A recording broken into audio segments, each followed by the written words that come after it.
ሐሰተኞች ነቢያት ሶስተኛ ምልክታቸው ከእግዚአብሔር የሆነውን ሳይሆን ከልባቸው አውጥተው ነው የሚናገሩት። ሳይላኩ ነው የሚሄዱት። እግዚአብሔር ሳይናገራቸው ነው እግዚአብሔር አለኝ የሚሉት። ስለዚህ ሐሰተኞች ነቢያት አንዱ መገለጫቸው ከልባቸው ያወጡ እግዚአብሔር ያላለውን መናገር ነው።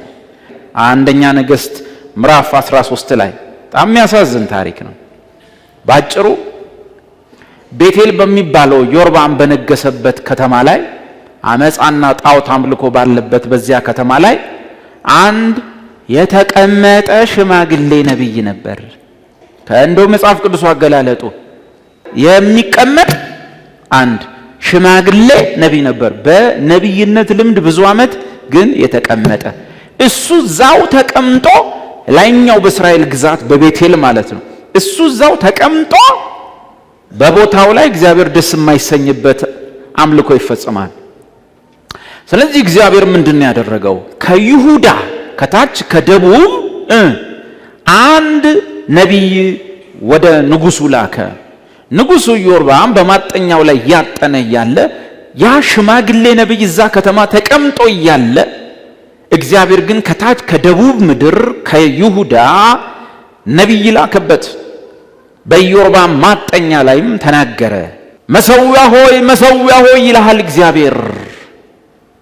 በዚህ መሠዊያ ላይ ኢዮስያስ የሚባል ንጉሥ ይመጣል፣ የእግዚአብሔርን ጠላቶች የሚሰዋብህ የሚያርድብህ ይሆናል ብሎ ትንቢት ተናገረ። ለዚህ ምልክቱም አሁን መሠዊያው ይሰነጠቃል አመዱም ይፈሳል ብሎ ሲናገር አመዱ ፈሰሰ።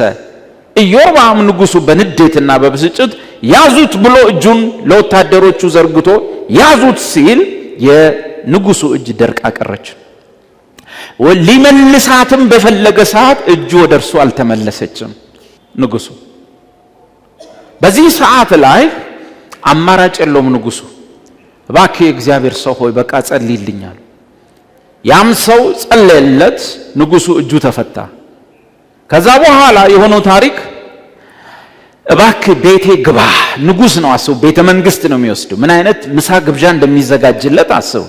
አብዛኛው ነቢይ ውሸታም የሆነው ከዚህ የተነሳ ግብዣና የሰዎች ስጦታ፣ የብር ስጦታ፣ የሀብት ስጦታ፣ የመኪና ስጦታ፣ የቤት ስጦታ ነው ነቢዩን የሚያበላሸው። በአብዛኞቹ ድሃ ከማገልገል ይልቅ ለሀብታማ ደግደግ ላይ ነው የተሰማሩት። ስለዚህ ንጉሡ ምን አለው? ና ወደ ቤቴ ና፣ መብል እንብላ፣ ደግሞም ከዚያ በኋላ በስጦታ ባርካለሁ አለው። በስጦታ ባርካለሁ ሰጣለሁ አለ። የነቢይ ፈተናው አንዱ ይሄ ነው። ግን ያ ከይሁዳ የመጣ ነቢይ ግን ምን አለ? በእግዚአብሔር ቃል የነበራችሁ ታስታውሳላችሁ። በእግዚአብሔር ቃል በመጣህበት መንገድ አትመለስ፣ ወደ ሰውም ቤት እንዳትገባ፣ ከሰውም ጋር ምግብ እንዳትበላ፣ ውሃ እንዳትጠጣ ተብሎልኛልና ምንም ነገር ብታድርግልኝ ወደ አንተ አልገባም አለው። እስካሁን ቆንጆ ነው። በምን ቃል? በእግዚአብሔር ቃል ወጥቷል። እንደ እግዚአብሔር ቃል ተናግሯል። እንደ እግዚአብሔር ቃል እርምጃ ወስዶ ተመለሰ። ንጉሡ ያቀረበለትን መማለጃ ሁሉ አልቀበልም አለ። ቆንጆ ታሪክ ነው። ወደ አገሩ ለመመለስ ጀምሮ ሩቅ መንገድ ከሄደ በኋላ በአንድ ዛፍ ስር ጥላ ስር አረፍ ብሎ ሳለ ያ ቅድም ያልኳችሁ በቤቴል የሚቀመጠው ሽማግሌ ነቢይ ከይሁዳ አገር መጥቶ በንጉሡ ፊት ትንቢት ስለተናገረው ነቢይና እንደ ትንቢቱም እንዳፉም ቃል የመሠዊያው ተሰንጥቆለት አመዱ ስለፈሰሰለት ነቢይ መተው ልጆቹ ቤት ገብተው ነገሩት። አንተ እዚህ ተቀምጠ የሚገርም ነቢይ ከይሁዳ መጥቶ ትንቢት ተናግሮ እንደዚህ ሆኖ የንጉሡ እጅ ደርቃ ቀርታ እሱ ጸልዮለት ማን ነው አለ። እንደዚህ እባካችሁ ላገኘው አህያዬን ጫኑልኛል። ከኋላ እየተከተለ በሄደበት መንገድ ሲሄድ በዛፍ ስር አርፎ አገኘው። ከዛ በኋላ አንተነ ከይሁዳ የመጣው ነቢይ አለው። ሽማግሌው ነቢይ ያን ወጣት ነቢይ አዎ አለው። እባክህ ወደ ቤቴ ተመለስ፣ በዚያም አብረን መብል እንብላ፣ ውሃም ጠጣ ወዘተ አለው። በእግዚአብሔር ቃል ወደ ማንም ቤት አትግባ። አቤት የእግዚአብሔር ቃል! የትንቢት ሁሉ ማሳረጊያ። ትንቢት ሁሉ የሚቃኘው በእግዚአብሔር ቃል ነው፣ የሚፈተሸው በእግዚአብሔር ቃል ነው። በእግዚአብሔር ቃል ወደ ሰውም ቤት አትግባ ተብያለሁ፣ መብልም አትብላ መጠጥም አትጠጣ ተብያለሁ ብሎ ለሽማግሌው ነቢይ ሲመልስለት፣ ሽማግሌው ነቢይ የትንቢት የብዙ ዓመት ልምድ ስላለው በዛ የብዙ ዓመት የትንቢት አገልግሎት ውስጥም በመሃል እግዚአብሔር አለኝ ብሎ የራሱንም የማስገባት ልምድ ስላለው እንዴት ትንቢት እንደሚነገር አነጋገሩንም የብዙ ዓመት ልምድ ስላለው ለዚህ ነቢይ ምን አለው? እኔም እንዳንተ ነቢይ ነኝ። መልአክ ወደ እኔ መጣና ይሄን ነቢይ ወደ ቤት መልሰው መብል አብላው ውሃም አጠጣው ይልሃል ሲል ያ ነቢይ አመነ። አንደኛ ሽማግሌ ነው፣ አነጋገሩ የትንቢት ነው፣ አነጋገሩ የነቢይ ነው። አየህ፣ ስትበላ የፈለገ ልምድ ያለው ነቢይ ከእግዚአብሔር ቃል ያፈነገጠ ነገር ሲናገር አትስማ፣ ትበላል። ንጉሥ ያላታለልህ ነቢይ ያታልልሃል። የቤተ መንግሥት ግብዣ ያልሸወደህ ልምድ ያለው ነቢይ ይሸውደሃል። አነጋገሩ ሁሉን ነገር ሲያገላለጡ ሁሉ በትክክል የነቢይ ነው። እሺ ብሎ ተመለሰ። እንደ እግዚአብሔር ቃል እንደተነገረው አላረገም። ወደ ነቢዩ ቤት ተመለሱና ማዕድ ቀርቦ እየበሉ ያለ ያ ሽማግሌ ነቢይ አሁን በትክክል የእግዚአብሔር መንፈስ በእርሱ ላይ መጣ። እዛው እየበሉ ያለ ሽማግሌው ነቢይ ትንቢት ተናገረ። እግዚአብሔር እንዲህ ይልሃል፣ በእግዚአብሔር ቃል ላይ አምፀሃልና አትመለስ፣ አትብላ፣ አትጠጣ በተባልክበት ቤት ተመልሰ መጥተሃል፣ ገብተሃል፣ በልተሃል፣ ጠጥተሃልና ሬሳ ወደ ዘመዶች አይደርስ፣ ትሞታለህ ይልሃል እግዚአብሔር ብሎ አስቻለሁ እንኳን አላለው። እኔ ነኝ ለዚህ ያበቃሁ እንኳን አላለው። በእግዚአብሔር ቃል ላይ ከፍ የሚል የትኛውም ትንቢት መጨረሻው ገደል፣ ሞት። በቀደም አይተናል። ሚክያስ በእግዚአብሔር ቃል እንደዚህ ተብሎልሃል ሲል እምቢ ሲል ሄዶ እንዴት እንደጮኸ ሰውየው አይታችኋል። ሐሰተኛ ትንቢት መጨረሻው ነው። ይሄው አሁን ደግሞ ተመለሰ ቤት እየበላ ያለ በዛው እንደዚህ። ለዚህ እኮ ነው የምላችሁ ትላንት ትክክለኛ ትንቢት የተናገረ ሰው ነገ የራሱን ሊናገር ይችላል። እንዳታም ሁሉ ጊዜ የሚናገረውን ቃል በምን መዝን? በቀደመው እንኳን ከማቴዎስ ጋር ትሄዳለች ከቆሮንቶስ ጋር፣ እቺ ግን ከዘፍጥረት እስከ ራእይ የለችም፣ እቺ ራሱ ነች እያልክ ካልጣልካት በስተቀር በቀደም እንቅጯን ስለነገርኩ ወይም ስንጸልይ የሆነ ነገር ስለሆነልህ ስላለፈ መልእክት በውስጡ ከዛ ነገም እንደዛው ነው ብለህ እንዳታስብ። ለዚህ ነው ሁሉ ጊዜ ሲናገሩ በቤተ ክርስቲያን ሌሎች በእግዚአብሔር ቃል ይፈትሹት የሚልበት ምክንያት ትንቢት የአምላክ ቃል እንደወረደ አይደለም፣ ከእግዚአብሔር አፍ የወጣ ቃል አይደለም። የሚመጣ ሪፖርት ነው፣ ቅጽበታዊ ሪፖርት ነው፣ ግልጥ አይደለም፣ ያልተብራራ ነው። ገና ተርጉመ ልትናገረው አንዳንዴ ዝምም ልትል የሚገባ ሊሆን ይችላል። ለዚህ እንደው በቤተ ክርስቲያን የሚመጣው ትንቢተ ሕዝቅኤል ነው ብለህ ምሰማ ከሆነ በወንድም ከሌ በኩል የሚመጣው ትንቢተ ዳንኤል፣ ትንቢተ ኤርሚያስ አይነት ነው ብለህ የተሰማ ቀን ትበላል። በእግዚአብሔር ቃል የተጻፉት የትንቢት መጽሐፍት፣ በአዲስም የተጻፉት የአዲስ መጽሐፍት፣ እነዚህ በአጥቢያ ለሚነገሩ ትንቢት ሚዛኖች ናቸው፣ መስፈሪያ ናቸው። የተነገረውን ሁሉ አሜን በሉ አይልም። ትንቢት ሲናገሩ 2 ወይ 3 በየተራ ይናገሩ።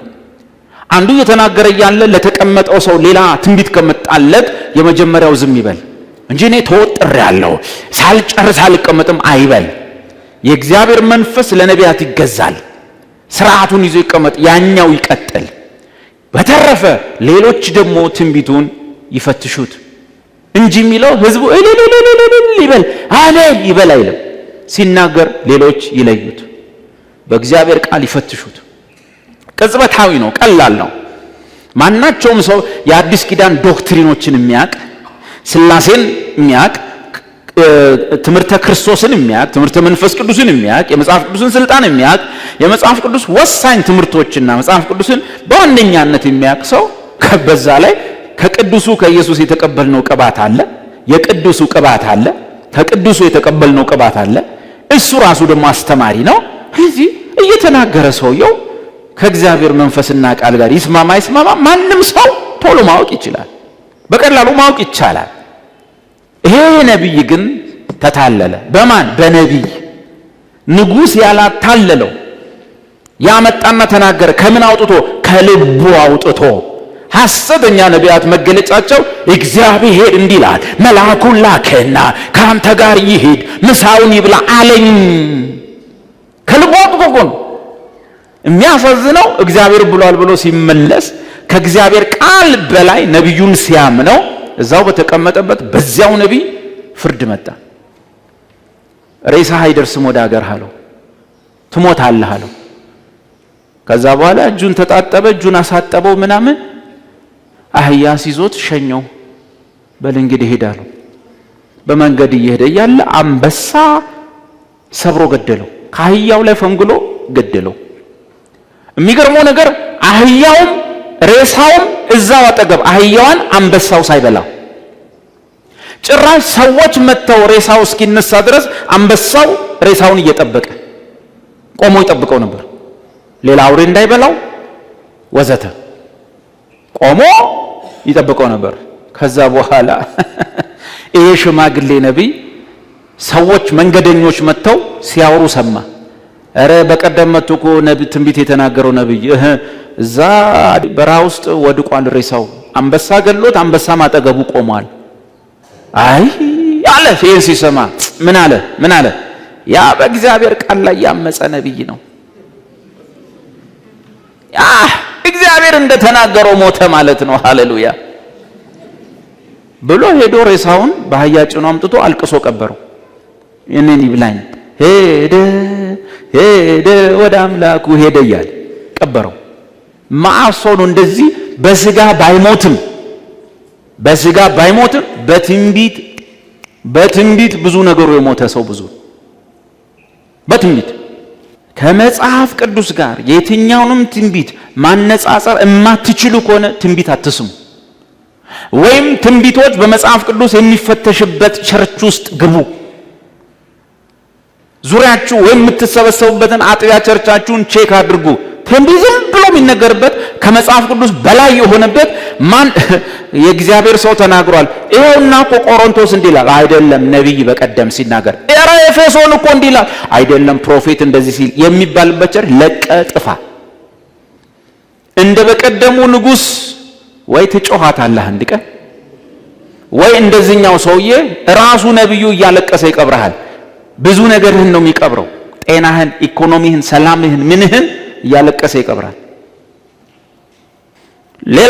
ሌላ ታሪክኒ ሐሰተኞች ነቢያት ከራሳቸው አውጥተው ነው የሚናገሩት። ኤርምያስ 23 ቁጥር 9 ከ9 እስከ 28 እናነበዋለን። ስለ ነቢያት ልቤ በውስጤ ተሰብሯል አለ። እውነተኛው ነቢይ ኤርምያስ አንድ ብቻ ሆኖ ሳለ ሐሰተኞች ነቢያት ቁጥራቸው ብዙ መቶ ሆኖ አየ። እሱም በእግዚአብሔር ስም ነው የሚናገረው፣ እነሱም በሰራዊት አምላክ በእግዚአብሔር ስም ነው የሚናገሩት። ጭራሽ አብዛኛው ሰው እነሱን እውነተኛ ነቢያት አድርጓቸዋል። ኤርምያስ ብቻውን ተረስቷል። በጣም በሚገርማችሁ ሁኔታ በተመሳሳይ ነገር በኤርምያስ ዘመን የነበሩት ነቢያት ድግስ በመብላት የታወቁ ናቸው። አጥንትና ቅልጥም ሲያቀርቡላቸው ይተነበያሉ ብሎ የዘመረላቸው ናቸው።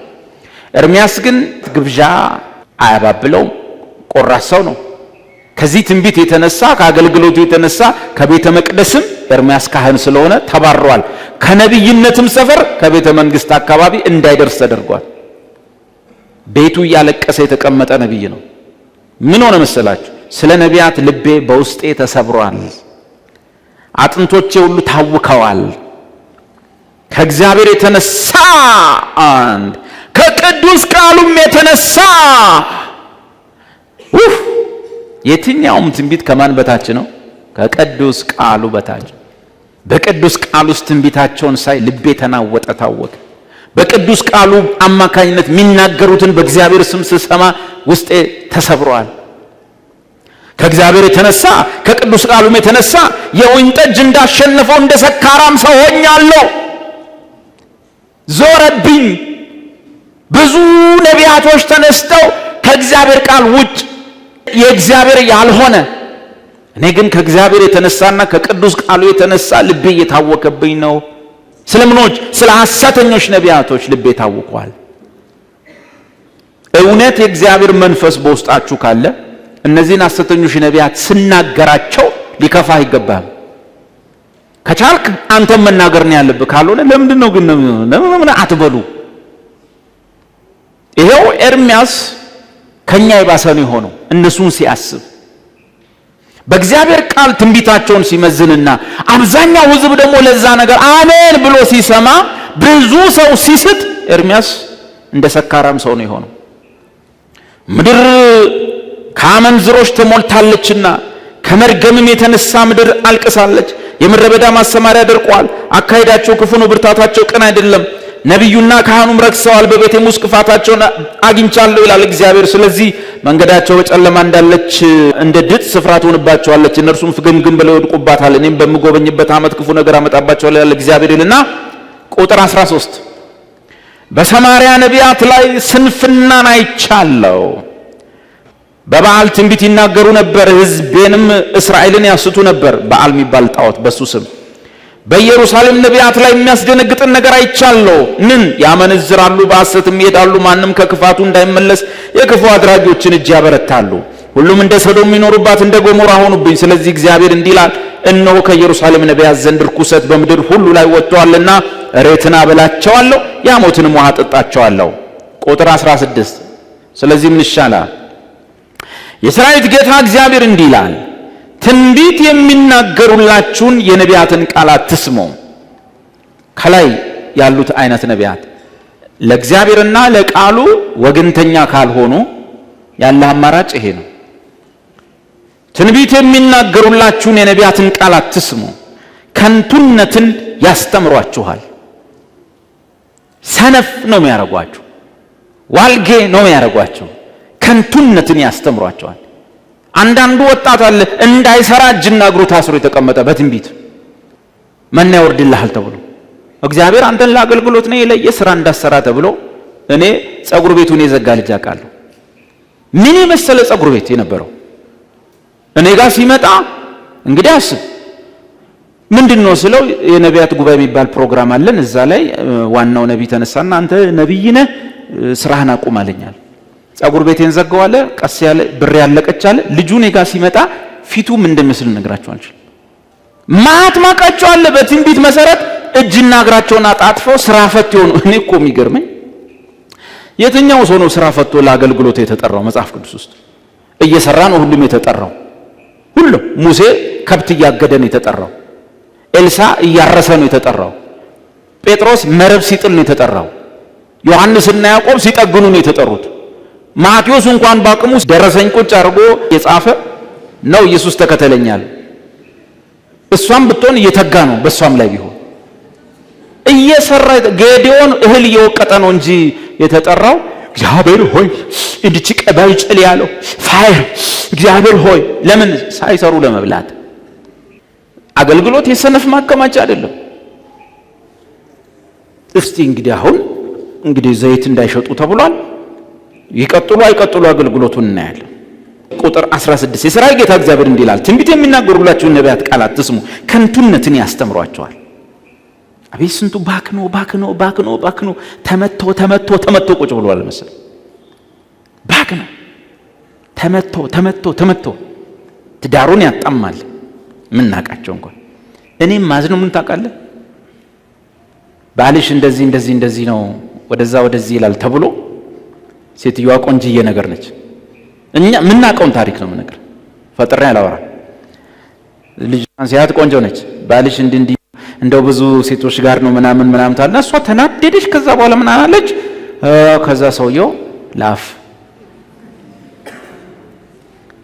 ከዛ እብድ እንዲህ ብሎ በውሸት ሚስቴን ወስዶ ጤጤ ሲጀመር ወንድ ልጅ ነብይ ጋር ምንድነው የሚሰራው? ምንድነው የምትሰሩት? ነብይ እየፈለጋችሁ እህቶች ሂዱ ይዙሩ። ድሮም ወላጅ አባቶች ወይም አያት ቅድመ አያቶቻችን ወንዶቹ ቤታቸው ቁጭ ብለው ጭራቸውን እንዲያረጉ ሴቶቹ ናቸው ጠንቋይ ቤት የሚሄዱት። አሁን ወንድም ነው የሚሄደው። አስብ ምን ያህል ክርስቲያን ወንዶች ምን ያህል እንደወረድን የሚታየው። የአያትህ ያህል እንኳን ሞራል የለም። መዞር ነቢይ ፍለጋ ከንቱነት ነው፣ ሰነፍ ነው የሚያደርጉ። ስራ ታትር፣ መጥተህ እግዚአብሔርን አመስግን፣ ጸልይ። በዛ ውስጥ የሚመጡ ጤነኛ የሆኑ ትንቢቶችን አሜን በል። ከዛ ውጭ ማሳደድ ያቋራጭ መንገድ የለም። ለመባረክ ከፈለክ ስራ ታትር። የለም በተረፈ ቡክ አውጥተህ የዚህን ከተማ ሀብት አስገባውን የለም። ሰላቢ መንፈስ የእግዚአብሔር አይደለም። ካንዱ አውጥቶ ወደ አንዱ የሚከት ጌታ የለን። ካንዱ ብር አውጥቶ እንዴ ሙስሊሙ እኮ ለፍቶ ሰርቶ ነው ያገኘው። ታትሮ ተጠራርቶ ከሀገር ቤት መጥቶ ሰርቶ ያገኘው ብር ነው። እንዴት ነው እኔ የአሕዛብን ሀብት ትበዘብዛለች ተብሎ እንደተጻፈ ሪሊ እሱ ነው ሐሳቡ? መስለብ ነው። ወጣዋላ ወደ ቡካችሁን ወደ ላይ አውጡ፣ ቡካችሁን አውጡ። ሃሌሉያ። ሰውየው እየገመገመ ነው። ምን ያህል ሰው ቡክ አለው? ምን ያህል ሰው ብር እያስገባ ነው? ነገ ሊያጭድ ነው፣ ነገ ሊሰበስብ ነው። ዝም ብሎ አይደለም። ከዛ ቀምቶ ለዛ የሚሰጥ አምላክ የለን። ሊሰራ የማይወድ አለ ለክርስቲያን መርዶ። በጌታና አዎ የዘላለም ሕይወት አግኝታለህ፣ አዎ ትሰራለህ፣ አልሰራም። ሊሰራ የማይወድ እንዳይበላ። ምክንያቱም አንድ ሆድ ስሰጥ ሁለት እጅ አድርጌ ነው እንድሰራ እንጂ እኔ እግዚአብሔር ሁለት ሆድ ሰጥቼ አንድ እጅ የሰጠው አምላክ አይደለም። አንድ ሆድና ሁለት እጅ ነው፣ ማመካኘት የለም ብሎ ነው ያለው ነው እግዚአብሔር።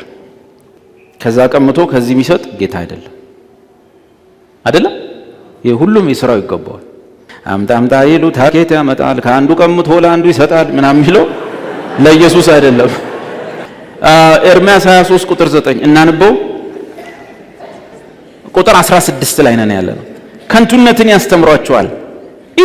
ስሙ ልድገሞ። የሰራዊት ጌታ እግዚአብሔር እንዲህ ይላል፣ ትንቢት የሚናገሩላችሁን የነቢያትን ቃል አትስሙ፣ ከንቱነትን ያስተምሯቸዋል። ከእግዚአብሔር አፍ ሳይሆን ከገዛ ልባቸው የወጣውን ራእይ ይናገራሉ። ኦ ማይ ጋድ አሜን ይላል ምስኪን ሰው። ከእግዚአብሔር አፍ ሳይሆን ከገዛ ልባቸው የወጣውን ራእይ ይናገራሉ። ለሚንቁኝ ሁል ጊዜ እግዚአብሔር ሰላም ይሆንላችኋል ብለዋል ይላሉ። በልቡ ምልከኝነት ለሚሄድ ሁሉ ክፉ ነገር አያገኛችሁም ይላል። ቃሉን ያይና ይሰማ ዘንድ በእግዚአብሔር ምክር የቆመ ማን ነውና? ቃሉን ሲያደመጠ የሰማስ ማን ነው? አየህ፣ ቃሉን አይሰማም ሰውየው፣ ቃሉን አያደምጥም ነብዩ እና ግን ይተነብያል። ሐሰተኛ ነቢይ ትልቁ ምልክት በጨፈነ ቁጥር ትንቢት ነው። ገላትያን እናጥና ብትለው ቁጭ ብሎ አያጠናም፣ ትዕግስት የለውም። እንደውም ሊል ይችላል መጽሐፉ አይደለም ዋናው፣ ቃሉ አይደለም። ቃል መጽሐፍ ቅዱስ አትበሉ፣ ዋናው መንፈሱ ነው። በቃ ይሄ ሰውዬ ይበላሃል። መጽሐፉ የሚለው ትንቢት ይናገራሉ፣ ይሆንላችኋል፣ ያትከናወናል ይላሉ። ግን ቃሉን ያዩና ይሰሙ ዘንድ በእግዚአብሔር ምክር የቆሙ አይደሉም። ቃሉን የሚያዳምጡና የሚሰሙ አይደሉም። ቀላል ዘዴ ወንድም ከሌ ተነብያል። አዎ እንዴት ነው ግን መጽሐፍ ቅዱስ ያጠናል? እንዴት ነው በአብዛኛው የሚጸልየው የሚተነብየው? ቅዱስ መጽሐፍን ካስተማረ በኋላ ነው። ለመጽሐፍ ቅዱስ ለእግዚአብሔር ቃል ትኩረት ይሰጣልን? ወይስ ግብድዬ መጽሐፍ ቅዱስ መድረክ ላይ ሲወጣና ሃሌሉያ ሃሌሉያ መሐረብ እየተራመደ መጣ። ሃሌሉያ በኑሮ ላይ እየተራመደ መጣ። በእንትን ላይ ለትንቢት የምትሆን ትምህርት ለትንቢቱ እያመቻች ሁሌ ከጠቀሰ ለምትቀጥለው ትንቢት አይደለም። መቼ ነው ሥላሴን የሚያስተምርህ? ያውቀዋል ወይስ እሱስ? መቼ ነው ስለ ክርስቶስ ማንነት የሚነግርህ? ያውቀዋል ወይስ እሱ ራሱ? መቼ ነው እስቲ ትንቢት ዮናስን የሚያስጠና? መቼ ነው ኤርምያስን የሚያስጠና? መቼ ነው ማቴዎስን የሚያስጠና? መቼ ነው ገላትያን የሚያስጠና? የለም ሰውየው አሜን ትላላችሁ። ይሄው ኤርምያስ ላይ እሱ ሰውዬ ወፍራም መጽሐፍ ቅዱስና ወፍራም መሐረብ ይዞ መድረክ ላይ መውጣት ጥቅም የለውም። በወፍራሙ ማስተማር ያስፈልጋል። ምንም በአንድ ጥቅስ እየተወረገረጉ ላበላም መሆን ጥቅም የለውም። ምንድነው ጥቅሙ? በባህር ላይ የተራመደ መጣ። ሃሌሉያ በዚህ ቃል ላይ እንጸልያለን። ሙሉ እየተራመደ መጣ። ስትወጣ ምን የሚያስፈራ ኑሮ እየተራመደ ወደ አንተ ይመጣል። የሚገጥመል ለምን? በቃሉ አይደለም የሰበከ፣ እንደ ቃሉ አይደለም፣ አላስተማረም። ከመጽሐፍ ቅዱስ ጋር ሰውየው ጸበኛ። አገልጋይ መድረክ ላይ መጽሐፍ ቅዱስ ስለሚከፍት ነው የከፈተው። መቼስ ከሌላ ጠቅሶ አይሰብክህምና ለመያዝ ያህል ነው። ግን አባላቱን ሰብስበ ሁሉ yes አሜን ያለውን ሰብስበ እንዴት ነው ድነሃል? ጌታ ያውቃል ይላል። መዳንን ሳታውቅ ኢየሱ ማለት ጥቅም የለው። የዘላለም ሕይወት ዋስትና እንዳገኘ በጥቅስ መረጃ ሳይኖር ልብ ሙሉ ሳይሆን ወረስ yes ምንም ጥቅም የለውም። ሌላ ሃይማኖት ውስጥ ገብተሃል። ሌላ እምነት ነው እንዴ? የመስቀሉ ሥራ ሳይገባህ ሳትጠቀምበት ልብ ሳያርፍ በሚወረወርለት ትንቢት ልብ ሊያርፍ አሜን ስትል እግዚአብሔር አይታዘብህም? ልጁን በሰዋበት ሥራ ከሙታን ልጁን በቀሰቀሰበት ውጤት ልብ ሳያርፍና ሳትረካ ወረስ ይሳካልሃል፣ ይሆንልሃል። ሲሳካልህ ደስ ሊልህ አያሳፍርም? በሞቱ ያልተጠቀም በትንሣኤው ያላረፍክ ሰውዬ በትንቢት በሚመጡ ቁሳቁሶችና ቅራቁምቦች ለማረፍ አሜን ስትል እግዚአብሔር አያፍርብህም? እግዚአብሔር አይታዘብህም? እናስ ደግሞ እንዳሰብከው ሆነልህ? እውነት ሆነልህ? በዚህ ምድር ነገር ላይ እንዲቀናላችሁ እንዲከናወንላችሁ የምትፈልጉ ከሆነ መጀመሪያ እረፉ። ያላረፈ ሰው አንድ ጸሎቱ አይሰማም። ጥቅስ ስላላረፉ የእረፍትን መንገድ ስላላወቋት እኔም ጸሎታቸውን አልሰማም። አለቀ። መባከን፣ መንቀሽቀሽ እንዴ! ቸርች ውስጥ ያለ መደበኛ ፕሮግራም ከተከታተላችሁ ራሱ ተመስገን። ምንድነው በቃ ሳምንቱን ሙሉ እረፍት ማጣት፣ በየመንደር መዞር። እዛ ሰፈር የሆነች የምትጸልይ ሴትዮ አለች፣ ዥው። እዛ ሰፈር የሆነ የአዳር ጸሎት አለ፣ ዥው። እና ባሎችም ሚስቶቻችሁን ተቆጣጠሩ። ከምር የአዳር ጸሎት አለ፣ አርፈሽ የምን አዳር ጸሎት? እኔ ወንዱ ሄጄ ያላደርኩት አንቺ ሴቷ ሄደሽ የምታድሪው ምንድን?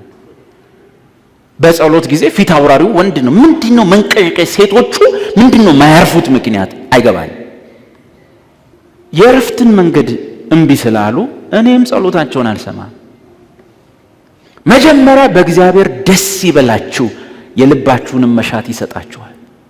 አይ አስለቅቃለሁ፣ በሚመጣው ነገር እደሰታለሁ፣ በሚመጣው ነገር ሰላም ይበዛል ነው። አዎ እያማራችሁ ይቀራል። ያዕቆብ መጽሐፍ ትለምናላችሁ ግን አታገኙም። ለምን?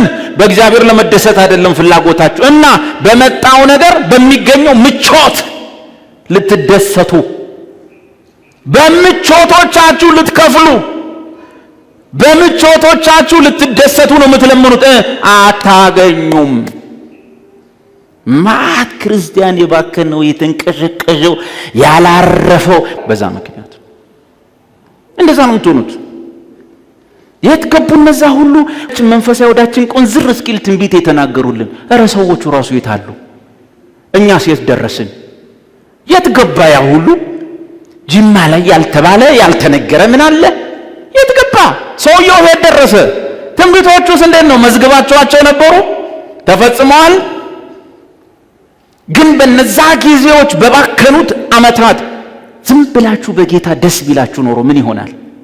አትደሰቱም ነበር? ዝም ብላችሁ በጌታ ደስ አይላችሁም ነበር? በመዳናችሁ ደስታ ሐሴት አታረጉም ነበር? ዝም ብላችሁ ከልመናው የበለጠ የምስጋና ሕይወት ቢበዛላችሁ አይሻልም ነበር? የለመነው ሁሉ የሚሰማ መስሎን የምትለምኑትን አታውቁም ብሎ እንደሚገሰጽ ማወቁ ስላመለክን ራይት የሚሰጠ እንዳይመስላችሁ እናንተ ለማታውቁት ትሰግዳላችሁ ተብሎም ተጽፏል። እያመለኩ እያለ ይህ ሕዝብ ከተጻፈው ውጭ ከቃሌ ውጭ በሆነ የሰው ሥራ ስለሚከተል በከንቱ ያመልኩኛል ተብሎ እንደተጻፈስ ማርቆስ ወንጌል። ስለ ወጋችሁና ሥርዓታችሁ ስትሉ የእግዚአብሔርን ቃል ትተላለፋላችሁ ተብሎስ እንደተጻፈ፣ ስለዚህ በከንቱም ያመልኩኛል ተብሎ ተጻፈ። እያመለኩት ነው ከንቱ እና ብዙ ባንከስር ጥሩ ነው። መጀመሪያ በእግዚአብሔርና በልጁ ብቻ መደሰት ካልቻላችሁ ክርስትናችሁ ጤናማ አይሆን። ብዙ ማኖት ትነካላችሁ፣ ብዙ ዋጋ ትከፍላላችሁ። በአብና በወልድ ውስጥ በገባው በመንፈስ ቅዱስ በኩል ደስታ ጀምሩ። አሁኑኑ ጀምሩ። እግዚአብሔር የኔ ነገር ማአት የተበላሸ ነገር አለ፣ ግን ባንተ ደስ ይለኛል። ያልተሟላ ነገር አለ፣ ኪስ ባዶ ነው፣ ብዙ ነገር ይጎላል፣ ገና ወደፊትም ብዙ ስጋት አለብኝ፣ አንተ ግን መልካም ነህ። በመዳኔ ደስ ይለኛል፣ የዘላለም ሕይወት ሰጥተኛል፣ ልጅ አድርገኛል። በቃ አብርሃም እግዚአብሔር ባረከው ሲል አብርሃም ግን ባዶ እጅ ነው የነበረው፣ ምንም አትወልድ ሴትዮ። በቃ ኪስ ባዶ፣ ወርቅ የለ ብር የለ። እግዚአብሔር ግን አብርሃም ባረከው። አብርሃም ባዶ ነው፣ ሚስት ማትወልድ ግን ተባርኳል። በቃ መባረክ ከእግዚአብሔር ጋር ጤናማ ህብረት ሲኖር እግዚአብሔር ሲቀበልህ ተባርከሃል። አለቀ። በዛ ደስ ይበላችሁ። ስለዚህ የእግዚአብሔርን ቃል የሚሰማ ነቢይ የታለና ቃሉንስ የሚያዳምጥ ነቢይ የታለና መተንበይ ብቻ ነው አለና ቁጥር 19 እነሆ የእግዚአብሔር አውሎ ነፋስ እርሱም ቁጣው የሚያገለባብጥ አውሎ ነፋስ ወጥቷል። የአመፀኞችን ራስ ይገለብጣል። የእግዚአብሔርም ቁጣ የልቡን ሐሳብ ሰርቶ እስኪፈጽም ድረስ አይመለስም። በኋለኛው ዘመን ፈጽማችሁ ታስተውሉታላችሁ። ችግሩ መጨረሻ ነው። ምን ባን ነው? እኔ ሳልካቸው እነዚህ ነቢያት ሮጡ። ቤተ ብዙ ሰው እኮ ነው ራሱን ነቢይ ብሎ ብዙ ሰው። አንዳንዱ እንደው በደንብ እንኳን አጠራሩን አያውቅም።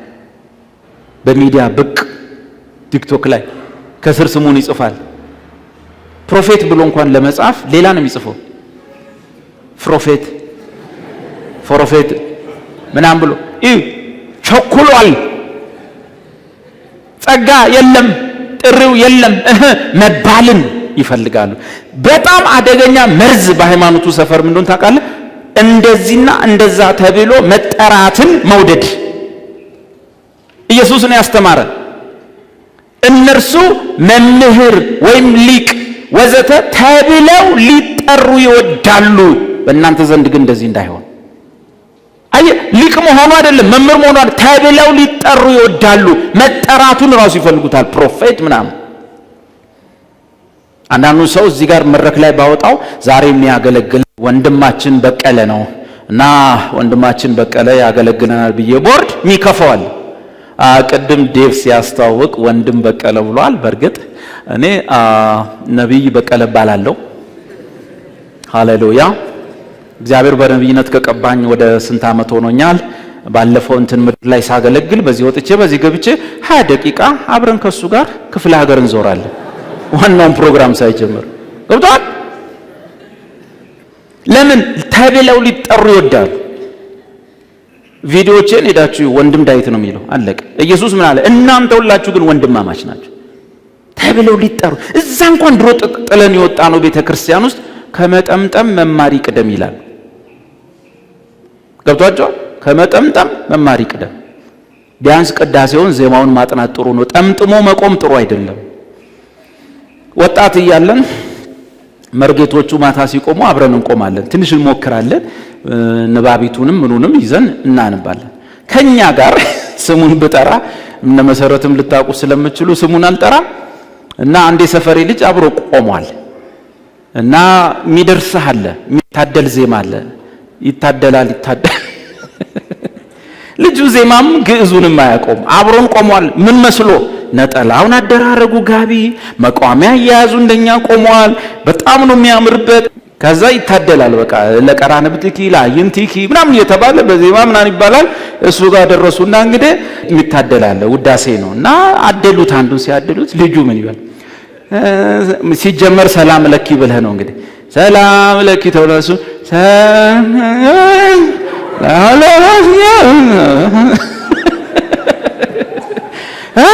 ሲላቆረጡት ከመጠምጠም ከማሰማመር መማር ይቅደም ነው ነገርየው። አሁን እዚህ ጋር ነውና ምን በሉ እነዚህ ነቢያቶች እኔ ሳልካቸው እነዚህ ነቢያት ሮጡ። በቃ ነብይ ለመባል ቸኮሉ። ነብይ እንትና፣ ፕሮፌት እንትና፣ ፓስተር እንትና፣ ሲኒየር እንትና፣ አፖስትል። አቤት በጌታ ስም ሮጡ። እኔም ሳልነግራቸው ትንቢትን ተናገሩ። እሺ ጤናማ ነቢይን በምን ትለየዋለህ? ይኸውልህ በምክሬ ግን ቢቆሙ ኖሮ ለሕዝቤ ቃሌን ባሰሙ ነበር፣ ከክፉ መንገዳቸው ከስራቸው ክፋት በመለሷቸው ነበር። እውነተኛ ነቢይ ቢሆኑ ኖሮ ምንን ያሰሙ ነበር? አቤት ቃሌን ነበር የሚያሰሙት። ቃሌን መስማት አይፈልጉም፣ ማጥናት አይፈልጉም። እንደውም አንድ ሰው መበላሸት ሲጀምር፣ እግዚአብሔር ሊጣላው ሲጀምር መጀመሪያ ያ ሰው የሚጣላው ከቃሉ ጋር ቃሉን ማጣጣል ይጀምራል። ሳኦልን እግዚአብሔር አነገሰው። በምን ናቀው? ነቢዩ መጣና ሳሙኤል ምን አለው? የእግዚአብሔርን ቃል ንቀሃልና እግዚአብሔርም ንጉሥ እንዳትሆን ንቀሃል።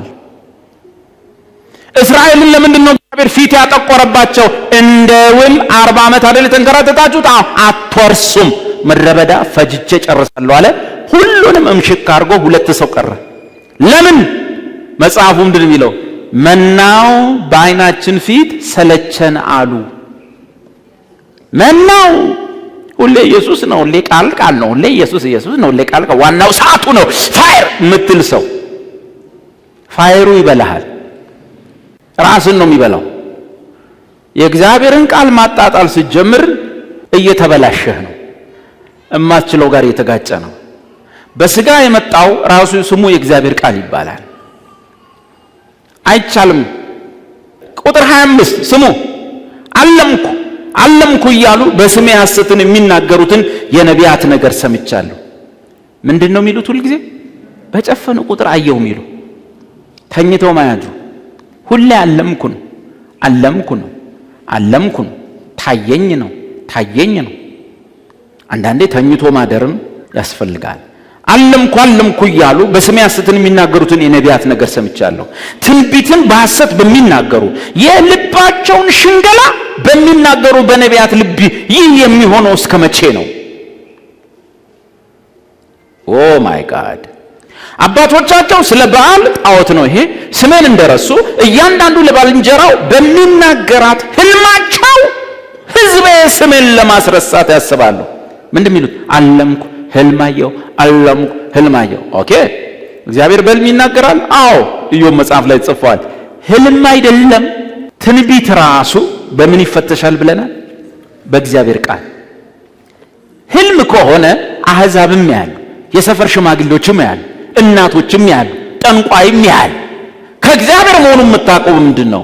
በ66ቱ መጽሐፍ ቅዱስ ገምግመን እንጂ የሰፈር ሰው ሁሉ ጥርስ ተነቃነቀው ዘመድ ሊሞት ነው፣ ማታ ጥርስ ነቀላው ቤተሰብ ሊሞት ነው እያሉ እያስፈራሩ ነው ያሳድጉን። እኔ ወንድሜ ሌላ ሀገር ነበር ወታደር ሆኖ ሄዶ ከዛ በኋላ ወደ አረብ ሀገር ጠፉ። ምጽዋ ምናምን ሲያዝ ሸሹ። ከዛ በኋላ ሁሉ ጊዜ ትምህርት ቤት እየሆንኩ መርዶ በቃ ሞተ የሚባል ነገር እጠብቃለሁ። በበር ሁሉ ያለው የሰፈር ሰው ይመጣ ይሆን እያልኩ አስታውሳለሁ። ከዛ 2 ቀን በህልሜ ጥርሴ ሲነቀላየው እናቴ ሰላሜ ጠፋ። የሰፈርም ህልም አለ፣ የሰፈር ትርጉምም አለ። በቃ ሞቷል አልኩ። በቃ አሁን መጥተው ከትምህርት ቤት ሊወስዱኝ ነው ላለው 2 ጥርሴን ስነቀላይች የሞተም የለም ምንም የለም። ሁሉም ህልም ያያል። የሰፈር ሽማግሌ ሁሉ ትልቅ ዛፍ ሲወድቅ አየሁ፣ እዚህ ሰፈር ትልቅ ሰው ይሞታል ይላሉ። ሁሉም ያያል፣ ሁሉም ይተረጉማል። ከእግዚአብሔር መሆኑን በምን ታውቃለህ? ከእግዚአብሔር መሆኑን የምታውቀው ያየኸውን ነገር በ66 መጽሐፍ ቅዱስ አይችል። አሁን መተህ ዝም ብለህ ብትቀባዝር እኔ ጋር ትርጉም የሌለው ህልም አለ። ይሄ ጌታ ይገስጽ ምለው ማለት መተህ ዴቭ ስትሞት አየሁ ብትለኝ ዞር በል ነው። ጌታ ይገስጽ መጽሐፍ ቅዱስ ምን ይላል? ረጅምን ዕድሜ አጠግብሃለሁ ማዳኔንም አሳያለሁ። ስለዚህ ምንድን ነው ያየሁ? ቅዠት ነው ማለት። ይሄ የሆነውን ነገር ነው የምነግራችሁ። ቤቴ መጥተው የተናገሩኝ 2 ሰዎች የዛሬ ስንት ዓመት ነው ቆይተዋል? 12 13 ዓመት። የሰጠው ጊዜ ጌታ 2 ዓመት ነው።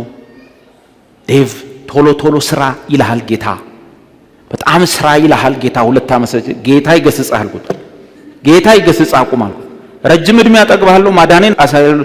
ቁጭ በሉ ሁለታችሁ ማለት ቁጭ አሉ ሶፋ ላይ። የት ነው ያያችሁት ይሄን ህልም ማለት? ወንዝ ዳር ሆነን እዛ ታች አዌቱ ወርደን ስንጸልይ አሉ። ወንዝ ዳርማ ከዚህ በላይ ገና ታያለ ማለት ማን እንዳሳየህ ይገባኛል።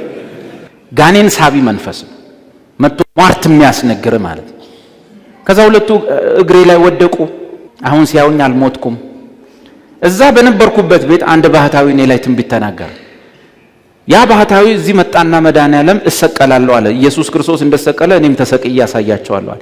ያኔ 14 ወይ 15 ዓመት ልጅ ነኝ። እችን ማክለው ግን እንትን ነኝ በጣም አደገኛ 9ኛ ክፍል እንደዚህ ነው መሆነው። ከዛ በኋላ መጣ ሰውየው እሰቀላለሁ አለ። እኔ ደግሞ ሰንበት ትምህርት ኃላፊ ነኝ አይሰቀልም አልኩ። ጳጳሱ ጋር ሄድኩና አቃጠርኩ። ብፁዕ አባታችን ሰውየው እንደ ኢየሱስ ሞታለሁ ሰቀላለሁ ያለ ነው ህዝብ ሊያሳስት ነው አልኩ።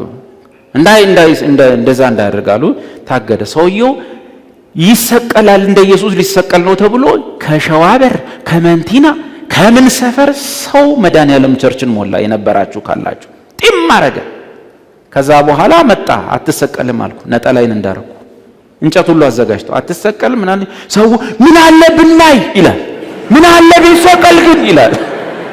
ማይክሮፎኑን ያዝኩት እኔ አይሰቀልም ብፁዕ አባታችን አግደዋል ምናምን ስል ማይኩን ቀማና እንዲህ አለ። የዛሬ ዓመት ጎንደር ላይ እንዲህ ሲቃወመኝ የነበረ አንድ ሰንበት ተማሪ ትሞታለህ ብዬ በዓመቱ ሞቷል። ይሄም የዛሬ ዓመት ይሞታል። አልሞትኩም ጭራሽ እግዚአብሔርን እያገለገልኩ ነው። ጌታ ይመስገን። ያን ባህታዊ ግን 4 ኪሎ ላይ አየሁት። እንደማይሆን ሆኖ አየሁት። እኔ ግን አለሁ። እስካሁን አይኖርም፣ በህይወትም አይኖርም። ምን ልላችሁ ነው? እንቀጥልና ንባቡን አይገርማችሁም? ቁጥር 28 የሚያልም ነቢይ ህልምን ይናገር። በቃ እግዚአብሔር አለኝ አይበል። በህልሜ እንደዚህ ያየው ይበል። እግዚአብሔር ስላንቺ ማታ ያሳየኝ አትበል። ጌታ የሚያስፈራ ነገር ነው ስላንተ አትበል። በቃ ህልም አየሁ በል። ህልም ነው እንዳፈታቱ ነው። ስትሞት አየሁ ብትለኝ በቃ ልባረክ ነው ማለት ነው ብዬ ተረጉመዋለሁ። የሚያልም ነቢይ ህልምን ይናገር፣ ቃሌም ያለበት ቃሌን በእውነት ይናገር። ለየው ህልምና ቃልን። ህልም ካየ ህልም በል። በቃ ህልም ከሆነ ህልም ነው። ህልም የሚናገር ህልም ነው ብሎ ይናገር። የእግዚአብሔርን ቃል የሚናገር ግን ቃሌ ያለበት ግን ቃሌን በእውነት ይናገር። ለምን ማነጻጸረ እግዚኦ። የውሸታም ነቢያቶች ህልም፣ የውሸታም ነቢያቶች ትንቢት፣ የውሸታም ነቢያቶች ራእይ፣ የውሸታም ከልባቸው አውጥቶ የሚናገሩ ሰዎች የተናገሩትና የእግዚአብሔር ቃል ወይም እንደ እግዚአብሔር ቃል የሆነው ልዩነቱን እዩ። ልዩነቱን ምን ከምን ጋር? ገለባ ከስንዴ ጋር ምን አለው? ህልማቸው፣ ራእያቸው፣ ትንቢታቸው ምን ተባለ? ገለባ። የእግዚአብሔር ቃል ምን ተባለ? ስንዴ። ገለባ ከስንዴ ጋር ሁሉም ሰው በጨፈነ ቁጥር አየው ብሎ እግዚአብሔር አለኝ የሚለው ገለባ እንዴት ከእግዚአብሔር ቃል ጋር እኩል ይሆናል? ማዝነው ምን እንደሆነ ታውቃላችሁ? ብዙ ሰዎች በመጽሐፍ ቅዱስ ውስጥ ካለው ስለነርሱ የተነገረ ቃል ይልቅ የሆነች ሴትዮ ጌታ ብላ የተናገረችው የእግዚአብሔር ቃል፣ እንደውም ቃል አለኝ የሚሉት የሆነ ሰው የተናገራቸው ነው። እንደውም ብዙ ሰዎች በእግዚአብሔር ቃል እኮ ይሄ እንደዚህ ነው መሆን ያለው አይደለም፣ ፕሮፌት ግን የተናገረኝ እንደዚህ ብሎ እኮ ግን እኮ ቆሮንቶስ ላይ ግን እንደዚህ አይልም። አንድ ቀን የእግዚአብሔር ሰው በግልጥ ነው ስሜን ጠርቶ አልማዝ ብሎ ጠርቶ እኔ የተናገረኝ። ብዙ ሰዎች መጽሐፍ ቅዱስ እያሳያቸው ግን ፓስተሬን ጠይቄው እሱ ያለኝ ሌላ ነው። ኧረ ይኸውና እኮ ማቴዎስ ላይ ፓስተሬ ግን ያለኝ ኦ ማይ ጋድ። ጭራሽ ገለባውን አጽድቃችሁ ስንዴውን ጥላችሁ፣ እግዚአብሔር ግን ገለባውና ይሄ ስንዴ ምን አገናኘው ነው የሚለው። ስንዴና ገለባ ምን አገናኘው? ቃሌ ምን አይነት ነች? የእግዚአብሔር ቃል ቁጥር 28 የሚያልም ነቢይ ህልምን ይናገር፣ ቃሌ ያለበት ቃሌን በእውነት ይናገር። ገለባ ከስንዴ ጋር ምን አለው? በውኑ ቃሌ የእግዚአብሔር ቃሌ እንደ እሳት ድንጋዩንም እንደሚያደቅ መዶሻ አይደለችምን ይላል እግዚአብሔር። ስለዚህ እነሆ እያንዳንዱ ከባልንጀራው ዘንድ ቃሌን በሚሰርቁ ነቢያት ላይ ነኝ ይላል እግዚአብሔር። እነሆ ከምላሳቸው ትንቢት አውጥተው እርሱ ይላል በሚሉ ነቢያት ላይ ነኝ ይላል እግዚአብሔር። እነሆ ሐሰትን በሚያልሙ በሚናገሩትም በሐሰታቸውና በድፍረታቸው ሕዝቤን በሚያስቱ በነቢያት ላይ ነኝ ይላል እግዚአብሔር። እኔም አላኳቸውም አላዘዝኳቸውምም፣ ለእነዚህም ሕዝብ በማናቸውም አይረቧቸውም ወይም አይጠቅሟቸውም ይላል እግዚአብሔር። ስለዚህ ከልቡ አውጥቶ የሚናገር ሐሰተኛ ነቢይ አይረባህምም አይጠቅምህም። እንደ ድንጋይ የሆነብህ ነገር አለ? አዎ ቃሌ መዶሻ ነው ያፈርሰዋል። ገለባ የሆነ የህይወት ክፍል አለ? አዎ ቃሌ እሳት ነው ገለባውን ይበላልሃል። ቃል ያልበላው ገለባ፣ ቃል ያልሰበረው ድንጋይ ትንቢት አይሰብረውም። ትንቢት አይሰብረውም። ሰበርኩ ሊል የለም ይቀጥላል። ለዩ ገለባን ከስንዴ ጋር እኩል አታርጉ። የዚህኛው ማገባደጃችን ዘዳግም 18 አጭር ስለሆነች እሷን ብቻ ዘዳግም 18 ቁጥር 20 በእሷ ማገባደድ ይኖርብኛል። ነገር ግን ይናገር ዘንድ ያላዘዝኩትን በስሜ በድፍረት የሚናገር ወይም በሌላ አማልክት ስም የሚናገር ነቢይ እርሱ ይገደል ይላል። እንግዲህ ብሉይ ኪዳን ስለሆነ ዛሬ በድንጋይ እንቀጠቅጣቸው፣ ግን በእግዚአብሔር ቃል እንቀጠቅጣቸዋለን። በቤተ ክርስቲያን ስልጣን እንቀጠቅጣቸዋለን። በቀደም አንዱን ምልክት አይተናል። የመጀመሪያው ምልክት ከገንዘብ ጋር የተገናኘ ነው አይደል? ሲያስነክሷቸው መልካም ትንቢት ይናገራሉ አይደል ያለው ቃሉ። አስነክሰዋል እንዴ እንትናን ይባላል። የሆነች ነገር ሲሸጉጡላቸው ሲያስነክሷቸው መልካም ትንቢት ይናገራሉ። ገንዘብ የማይሰጣቸው ላይ ግን በልባቸው ያሴሩበታል ክፉ ቃል ሊያወጡ።